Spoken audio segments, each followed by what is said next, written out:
የእግዚአብሔር ሰላምና ጸጋ ይብዛላችሁ። እንደምን ሰነበታችሁ ወገኖቼ?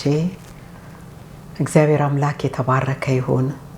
የእግዚአብሔር ምሕረትና ቸርነት በስቶልን ዛሬን አይተናል። ክብር ለአምላካችን ለእግዚአብሔር ይሁን። በእውነት እግዚአብሔር እንዴት ትልቅ ነው! እግዚአብሔር እንዴት መሐሪ ነው! እግዚአብሔር እንዴት ይቅር ባይ ነው! በዚህ ሁሉ ደግፎን ዛሬን አይተናል። ክብር ለእግዚአብሔር ይሁን። ዛሬ ደግሞ የእግዚአብሔርን ቃል እናያለን። የሰማነውን ቃል እንድንኖርበት ጌታ እንዲረዳን ቃሉንም ደግሞ እንዲያበራልን ጸልያለሁ። ሃሌሉያ። እግዚአብሔር አምላካችንና አባታችን ሆይ እጅግ አድርገን እናመሰግናለን ስለሰጠህን ስለዚህ አዲስ ቀን። ክብር ላንተ ይሁን። ደግሞም ስለምታኖረን፣ ስለምታግዘን፣ ስለምትረዳን፣ በነገራችን ሁሉ ጣልቃ ስለምትገባልን እናመሰግናለን። ዛሬም ደግሞ በፊት ሆነን ይህንን ቃልህን ስናነብ ስንሰማ እንኖርበት ዘንድ እንድትረዳን እንድታግዘን በኢየሱስ ስም ጸልያለሁ። እኔንም የሚሰሙኝንም እንድትረዳን በጌታ በኢየሱስ ስም ራሴን ላንተ ያሳልፌ እሰጣለሁ። ስለሰማኸኝ አመሰግናለሁ። ክብር ላንተ ይሁን በኢየሱስ ስም አሜን።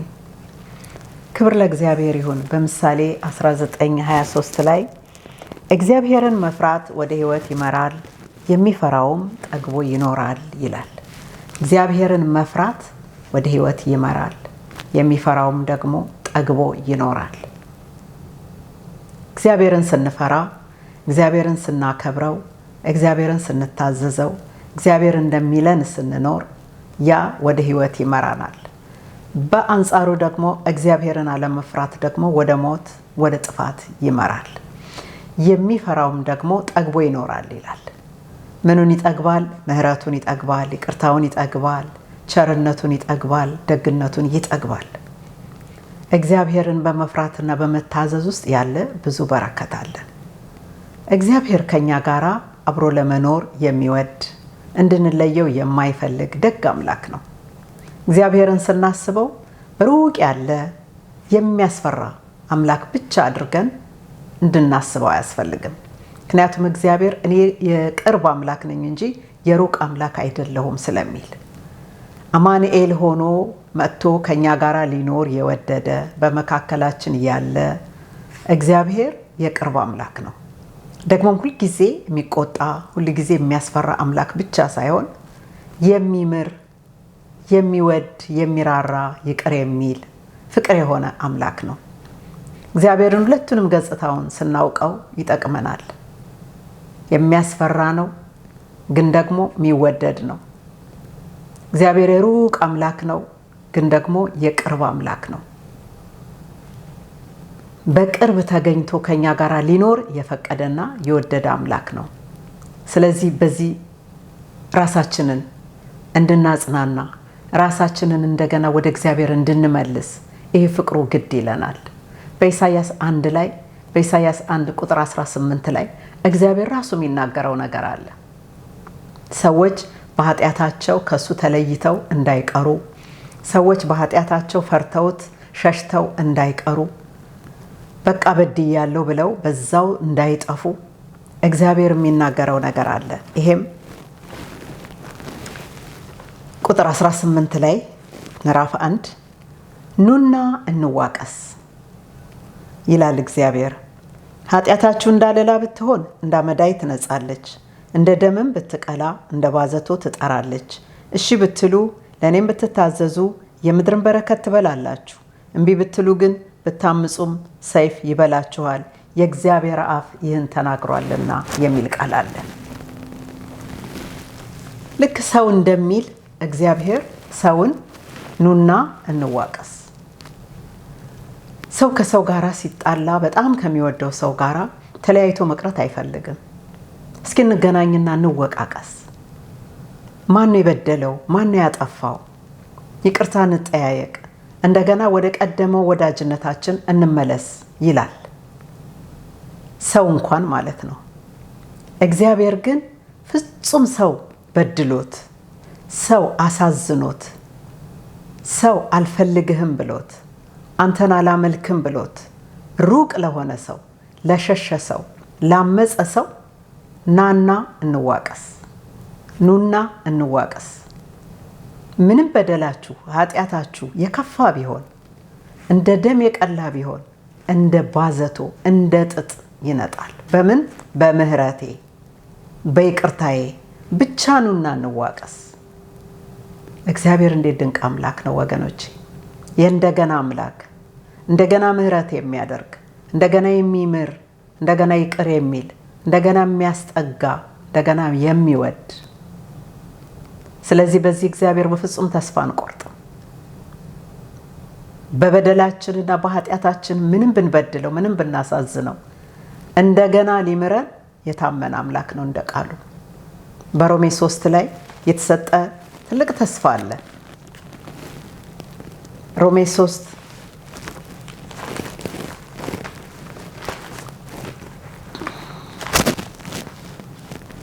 ከቁጥር 11 ጀምሮ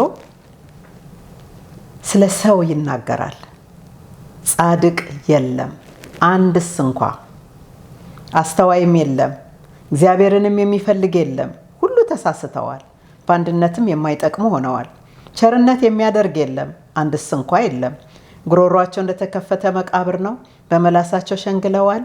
የእባብ መርዝ ከከንፈሮቻቸው በታች አለ፣ አፋቸውም እርግማንና መራርነት ሞልቶበታል። እግሮቻቸው ደምን ለማፍሰስ ፈጣኖች ናቸው። ጥፋትና ጉስቁልና በመንገዳቸው ይገኛል፣ የሰላምንም መንገድ አያውቁም። በዓይኖቻቸው ፊት እግዚአብሔርን መፍራት የለም። አፍም ሁሉ ይዘጋ ዘንድ ዓለምም ሁሉ ከእግዚአብሔር ፍርድ በታች ይሆን ዘንድ ሕግ የሚናገረው ሁሉ ከሕግ በታች ላሉት እንዲናገር እናውቃለን። ይህም የሕግን ስራ በመስራት ስጋ የለበሰው ሁሉ በእርሱ ፊት ስለማይጸድቅ ነው፣ ኃጢአት በሕግ ይታወቃልና ይላል። ጻድቅ የለም አንድስ እንኳ፣ ሁሉም በድሏል፣ ሁሉም ተሳስቷል፣ ሁሉም አመፀኛ ሆኗል፣ አንድም ጻድቅ የለም። ስለዚህ ማንም በጽድቁ ሊመካ አይችልም። ማንም በእግዚአብሔር ፊት የኔ መልካም ነገር የኔ ጥሩ ስራ ብሎ ሊያቀርብ አይችልም። አንድም ጻድቅ የለም። ለዚህ ግን እግዚአብሔር ራሱ መፍትሄ አምጥቷል።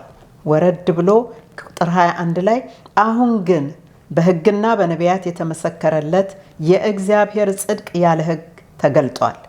እሱም ለሚያምኑ ሁሉ የሆነ በኢየሱስ ክርስቶስ በማመን የሚገኘው የእግዚአብሔር ጽድቅ ነው፣ ልዩነት የለምና ሁሉ ኃጢአትን ሰርቷል ይላል። አሁን ግን ምን ተገልጧል? የእግዚአብሔር ጽድቅ የሆነው ክርስቶስ፣ በክርስቶስ በማመን የተገኘ ጽድቅ ተገልጧል። የምስራች ነው። በጣም ደስ የሚል ነገር ነው። ሰው በራሱ ሊጸድቅ እንደማይችል ከፍ ብሎ ዘርዝሯል። ሰው ሁሉ አመፀኛ እንደሆነ፣ በፍጹም ሰው በራሱ ማድረግ የሚችለው ነገር እንደሌለ፣ ሰው እንዳቃተው እግዚአብሔር ያውቃል።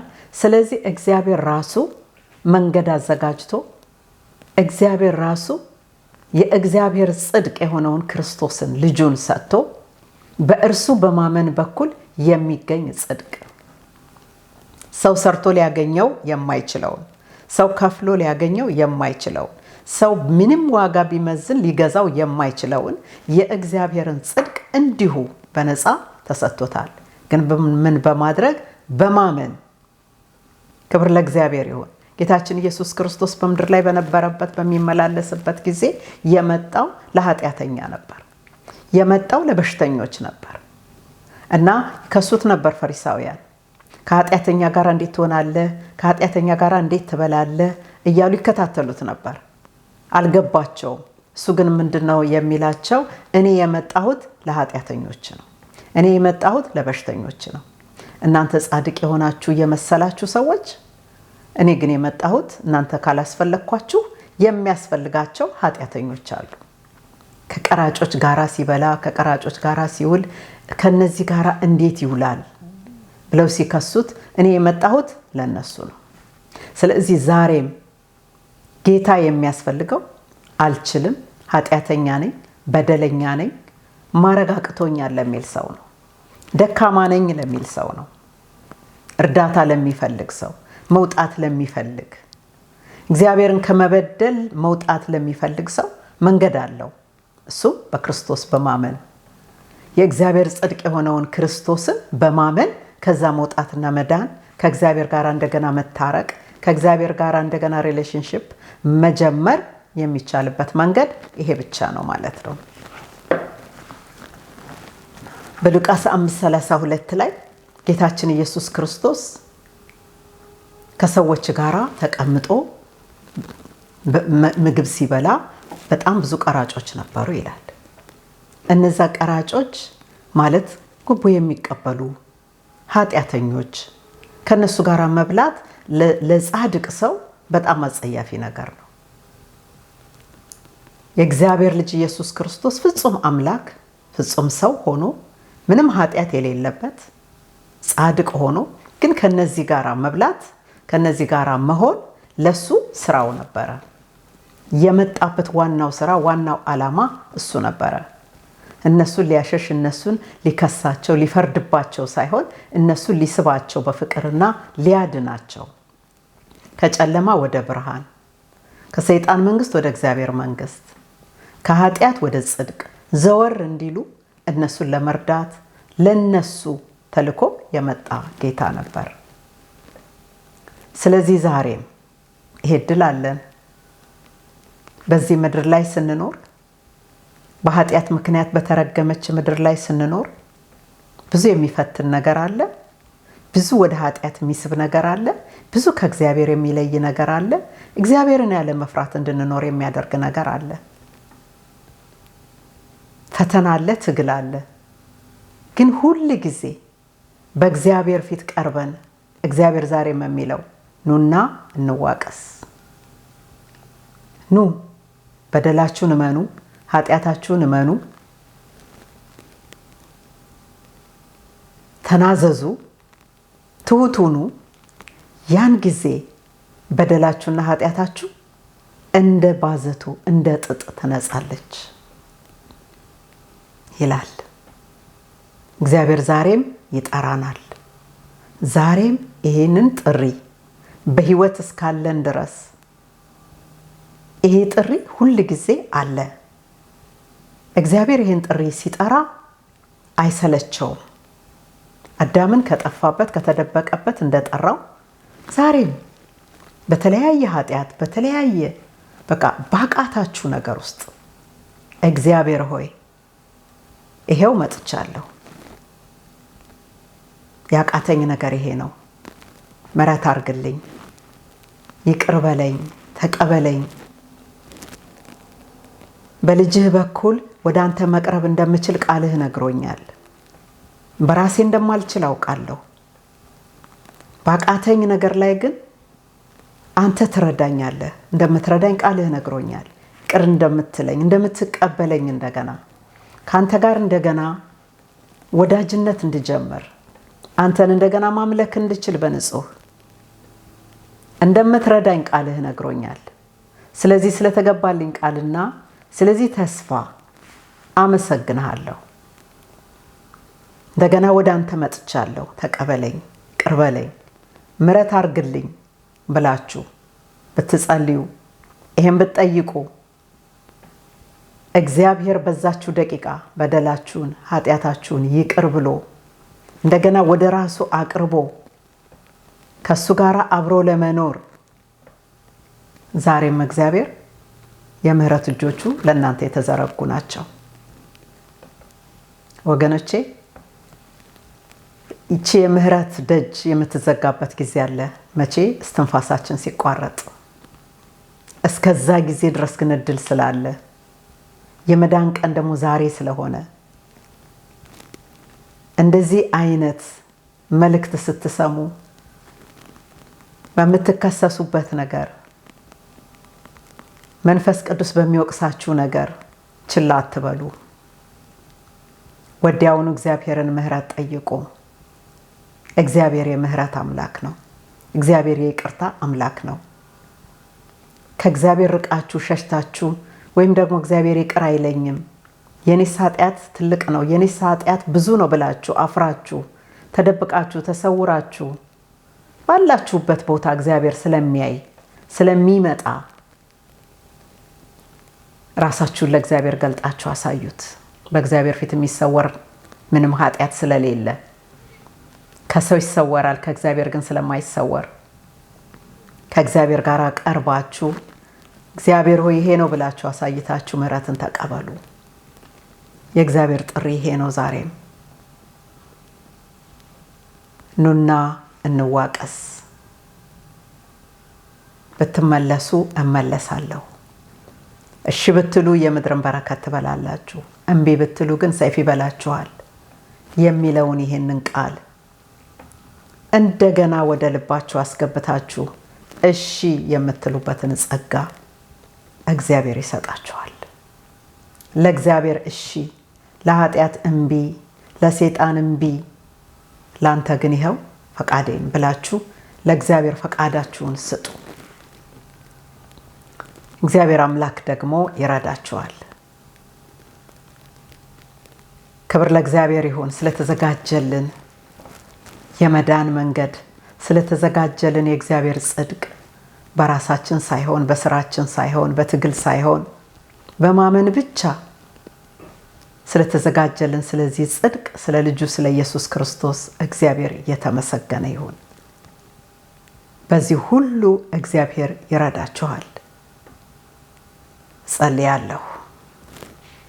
እግዚአብሔር አምላካችንና መድኃኒታችን ሆይ እናመሰግንሃለን ስለተሰጠን ያንተ ጽድቅ፣ ስለተዘጋጀልን ያንተ ጽድቅ። በራሳችን ምንም ማድረግ እንደማንችል እናውቃለን። ነገር ግን ተስፋ ቆርጠን እንዳንቀር መንገድ ስለተዘጋጀልን፣ ተስፋ ስለተዘጋጀልን እናመሰግንሃለን። አቤቱ በዚህ እድል እንድንጠቀም የሚሰሙኝም ወገኖቼ በዚህ እንዲጠቀሙና ይቅርታና ምሕረትን ካንተ እንዲያገኙ እንድትረዳቸው፣ ጸጋ እንዲያግዛቸው ስለ ሁሉ ጸልያለሁ። ስለሰማኸኝ አመሰግናለሁ። ሁልጊዜ እንድትሰማኝ አውቃለሁ።